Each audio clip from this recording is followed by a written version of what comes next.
শেফের সাথে কথা বলতে দেওয়া সেটা তো রুলসের বাইরে। আর ম্যাডাম বলছিলাম যে আপনি আমাদের সাথে কোনো ফ্রড করছেন না তো?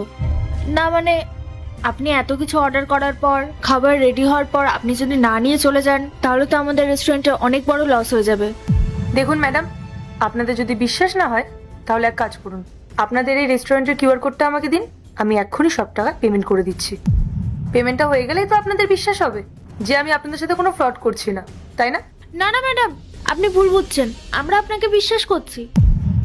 আপনি একদম চিন্তা করবেন না, আপনি আমাদের একটু সময় দিন, আমরা আপনার অর্ডারটা দ্রুত রেডি করে দিচ্ছি। Okay, thank you. Welcome madam.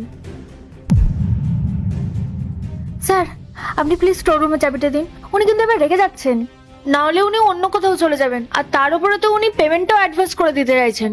Advance payment করতে চাইছে? আমি তো একটা কথা বুঝতে পারছি না স্নেহা, যে এতগুলো অর্ডার দিয়ে উনি করবেনটা কি? স্যার আমি ওনাকে ঠিক এই কোশ্চেনটাই করেছিলাম যে ওনার বাড়িতে কোনো অনুষ্ঠান আছে কিনা, কিন্তু উনি বললেন যে উনি নাকি এই খাবারগুলো গরিব মানুষদের খাওয়াবেন। গরিবদের খাওয়াবেন? আচ্ছা ঠিক আছে, এ নাও চাবি, তুমি গিয়ে খাবারটা রেডি করো।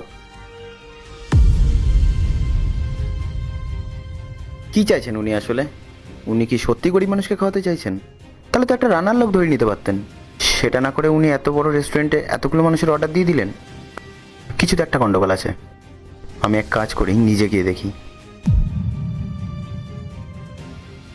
Excuse me ma'am. হ্যাঁ বলুন। ম্যাম, আপনি এখনই একটা অনেক বড় অর্ডার দিলেন, তা আমি কি জানতে পারি এত বড় অর্ডারটা আপনি কি কারণে দিলেন? উনি কি করবেন আপনি এত খাবার?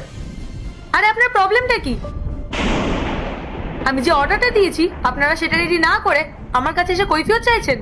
ম্যাম, আমার কোনো কথায় খারাপ লাগলে আই এম সো সরি। আমার ওয়েটার বললো আপনি নাকি গরিব মানুষের মধ্যে খাবারগুলো বিলিয়ে দেবেন,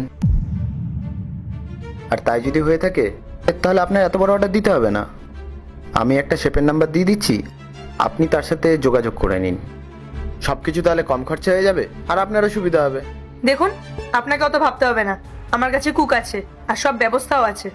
আমার শুধু খাবার লাগবে, তাও আবার এই রেস্টুরেন্ট থেকেই। আপনি যদি না দিতে চান তাহলেও কোনো ব্যাপার না, বাইরে আরো অনেক রেস্টুরেন্ট আছে, আমি বরং সেখানেই চলে যাব। ওকে? সরি ম্যাম, আমার কথা কিছু মনে করবেন না, আমি এক্ষুনি অর্ডারটা রেডি করছি, আপনি একটু ওয়েট করুন।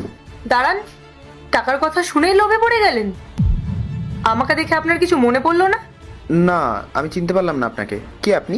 কি করে মনে পড়বে? আপনি তো এখন অনেক বড় হয়ে গেছেন, আমি আপনাকে মনে করাচ্ছি। আমার নাম যাই হোক। পার্ট 2 দেখতে সাবস্ক্রাইব করো ভেলকু 78M।